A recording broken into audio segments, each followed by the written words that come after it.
চেষ্টা করে দেখ না নীলা, যদি উত্তম ও আমার একটা কথাও শোনে না। দাদা বৌদি ওর সব বৌদি ভাগ করে না দিলে পারে না। দাদা দিনে এমন কিছু কোথাও যাওয়া হয় না। আর আমি কোনো কিছু কেউ চাই মতো ফস করে আসে। আচ্ছা সবই বললাম, কিন্তু তোমার এই কবু আমার এই অবস্থা।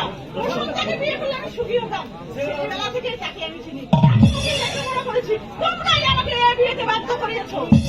আচ্ছা তুই বললি না কি করলে তুই সুখী হবি? তোর জন্য যে কোনো অসাধ্যকে আমি সাধন করতে প্রস্তুত। পারবে? পারবে? তোমার বনাই কি তার দাদা বৌদির কাছ থেকে আলাদা করে দিয়ে? নীলা, দাদা বৌদি ওর সব। দাদা বৌদি ওর মাথাটা খেয়েছে। ওরা আজকাল না দিলে এতদিন ওকে আমি আমার আয়েতে আনতে পারতাম। বেশ, তোর কথা আমি রাখবো।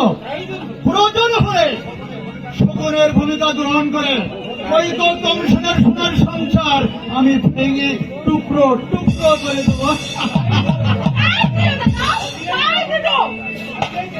অচিরেই তুই আমার কথার উপযুক্ত প্রমাণ পাবি। হ্যাঁ, তুই যে আমার একমাত্র সিনের বোন, তাই তোর সুখের জন্য পারি না এমন কোন কাজ।